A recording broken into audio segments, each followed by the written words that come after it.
आज की कहानी ऐसे क्राइम की कहानी है जिसने पूरे जापान के साथ इंग्लैंड को भी हिलाकर रख दिया था। क्रिमिनल इतना शातिर था कि वो 2.5 साल तक पुलिस वालों से बचता रहा। यहाँ तक कि उसे पकड़ने के लिए सरकार ने 60 लाख रुपए की इनाम राशि का भी ऐलान कर दिया था। आखिर उस क्रिमिनल ने ऐसा क्या किया था और वो कैसे 2.5 साल तक पुलिस वालों से बचता रहा। नमस्कार दोस्तों, मेरा नाम शिवाय है। स्वागत है आपका शिवाय की जुबानी में, जहां मैं आपको जुर्म की दुनिया के ऐसे किस्से सुनाता हूं जो अपने आप में हैरत अंगेज हैं। तो शुरू करते हैं आज की कहानी। कहानी के दो मुख्य किरदार हैं, लिंडसे हॉकर और तत्सुया इचिहासे। लिंडसे हॉकर इंग्लैंड की रहने वाली थी। लिंडसे ने 2006 में बायोलॉजी में अपनी ग्रेजुएशन पूरी की थी और वो अब टोक्यो के एक टीचिंग इंस्टीट्यूट नोवा में इंग्लिश पढ़ाती थी। वो किराए के घर में 2 और लड़कियों के साथ रहती थी। एक दिन लिंडसे इंस्टीट्यूट से वापस घर आ रही थी तो ट्रेन में एक लड़का लिंडसे के पास आकर कहता है कि आप मेरी इंग्लिश टीचर हैं। लड़का अपना नाम तत्सुया इचिहाशी बताता है। तब उन दोनों में बात शुरू हो जाती है। तत्सुया कहता है कि मैं क्लास में आपसे इंग्लिश की क्लास ले ही रहा हूँ, लेकिन मैं चाहता हूँ कि आप मुझे घर पे भी इंग्लिश की ट्यूशन दे दो। लिंडसे उसे टाइम की कमी बताकर मना कर देती है, लेकिन तत्सुया बहुत रिक्वेस्ट करता है कि आप मुझे हफ्ते में 2-3 घंटे ही पढ़ा देना। मैं आपको 1 घंटे का $35 फीस दूंगा। ऑफर अच्छा था, इसलिए लिंडसे ट्यूशन पढ़ाने के लिए तैयार हो जाती है।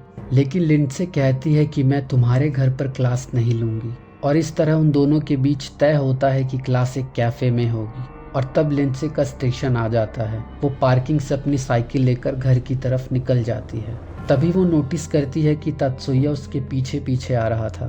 लिंडसे उसे नज़रअंदाज करके अपने घर की तरफ बढ़ती रहती है। जब वो अपने घर पहुंचती है तो वो देखती है कि तत्सुया भी उसके पीछे पीछे उसके घर तक आ गया था। लिंडसे थोड़ा चिढ़ती है। तत्सुया कहता है कि मुझे माफ़ कर दो, मैंने आपको परेशान किया। लिंडसे उसे वहाँ से जाने के लिए कहती है। तत्सुया कहता है कि मुझे बहुत प्यास लगी है, 1 गिलास पानी पिला दो, मैं चला जाऊंगा। इस तरह पानी पीने के बहाने तत्सुया लिंडसे के घर के अंदर चला जाता है। लिंडसे अपनी रूममेट से तत्सुया का इंट्रोडक्शन अपने स्टूडेंट के तौर पर करवाती है और पानी लेने चली जाती है। इधर तत्सुया लिंडसे की एक रफ ड्राइंग बनाता है और उस पर अपना फ़ोन नंबर, ईमेल आईडी और स्काइप आईडी लिख देता है। पानी पीने के बाद तत्सुया लिंडसे को ड्राइंग देकर वहाँ से चला जाता है। 24 मार्च 2007 को लिंडसे और तत्सुया दोपहर लगभग 2 बजे क्लास के लिए एक कैफे में मिलते हैं।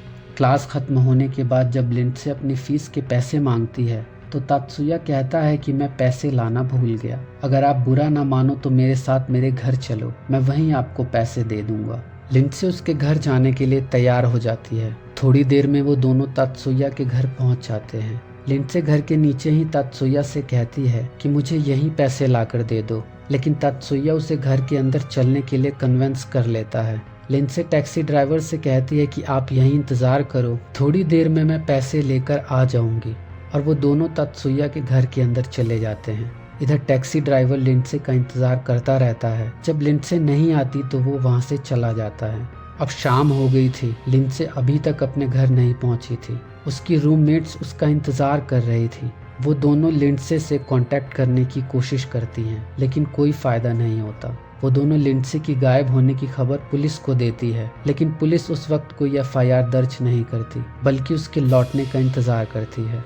लेकिन लिंडसे ना तो 25 मार्च और ना ही 26 मार्च को क्लास लेने के लिए इंस्टीट्यूट जाती है। तब इंस्टीट्यूट द्वारा लिंडसे के माता पिता को बताया जाता है कि आपकी बेटी 2 दिन से पढ़ाने नहीं आ रही है और उससे कोई कांटेक्ट भी नहीं हो पा रहा है। इधर 2 दिन के बाद लिंडसे की रूममेट्स पुलिस स्टेशन में एफआईआर दर्ज करवाती है। पुलिस वाले अपनी छानबीन लिंडसे के घर से शुरू करते हैं। घर की तलाशी के दौरान पुलिस को वही ड्राइंग मिलती है जो तत्सुया ने लिंडसे को बनाकर दी थी। पुलिस वाले लिंडसे के रूममेट से उस ड्राइंग के बारे में पूछते हैं। इस पर उसकी रूममेट कहती है कि कुछ दिन पहले लिंडसे का एक स्टूडेंट घर पर आया था, उसी ने ये ड्राइंग लिंडसे को दी थी। क्योंकि तत्सुया ने उस ड्राइंग पर अपना फ़ोन नंबर, ईमेल आईडी और स्काइप आईडी भी लिख दिया था, इसलिए पुलिस उसकी तलाश में लग जाती है। इधर एक सीसीटीवी फुटेज भी पुलिस के हाथ लगती है, जिसमें तत्सुया और लिंडसे साथ दिख रहे थे। पुलिस 27 मार्च 2007 को पूछताछ के लिए तत्सुया के घर जाती है। वहां पहुंचने पर उन्हें घर लॉक मिलता है। पुलिस वाले आसपास के लोगों से तत्सुया के बारे में पूछताछ शुरू करते हैं। तभी उसके एक पड़ोसी ने बताया कि कल उसके घर से बहुत आवाजें आ रही थी। इसके बाद पुलिस वाले बाहर से ही तात्सुया के घर का मुआयना करते हैं तो पता चलता है कि घर की सारी लाइटें ऑफ है। जब वो दोबारा दरवाजे पर पहुंचते हैं तो उन्हें अंदर से कुछ आवाजें सुनाई देती हैं। पुलिस वालों को शक होता है कि कुछ तो गड़बड़ है। तब पुलिस वाले अपने सीनियर से और बैकअप भेजने को कहते हैं।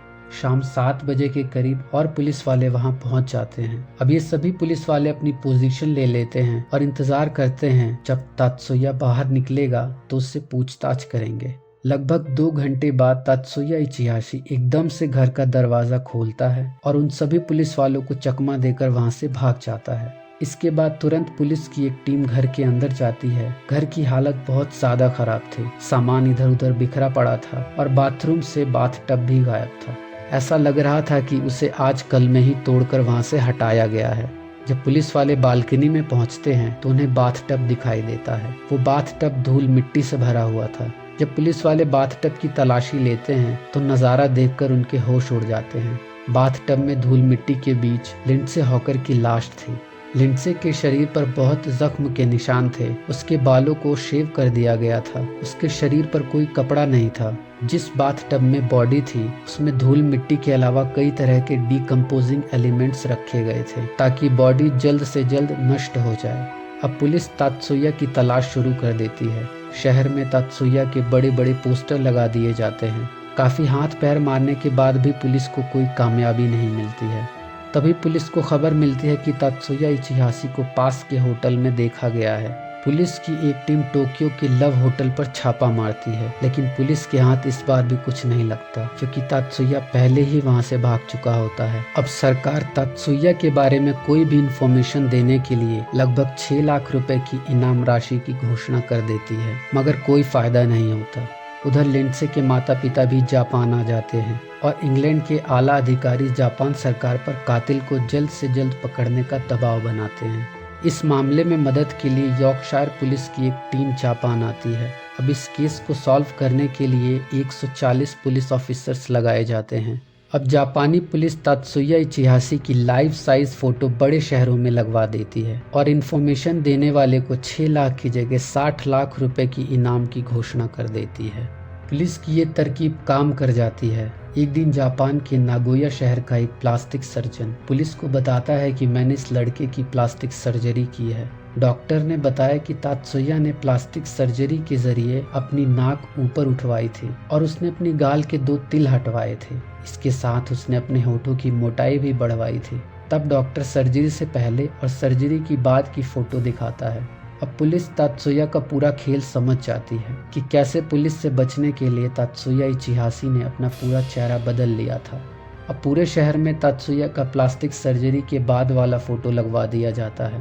पोस्टर देख के एक मजदूर पुलिस से कांटेक्ट करता है और बताता है कि ये लड़का उसके साथ ही कंस्ट्रक्शन साइट पर काम करता है। पुलिस वाले 10 नवंबर 2009 को ओसाका के मजदूर द्वारा बताए गए कंस्ट्रक्शन साइट पर छापा मार देते हैं और तात्सुया को गिरफ्तार कर लेते हैं।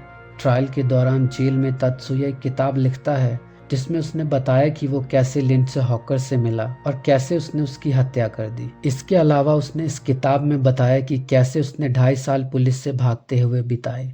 21 जनवरी 2011 को लिंडसे हॉकर के बलात्कार और कत्ल के जुर्म में तात्सुया को उम्र कैद की सजा दी जाती है। तो ये थी आज की कहानी। अगर वीडियो पसंद आई तो लाइक करें और चैनल सब्सक्राइब करें।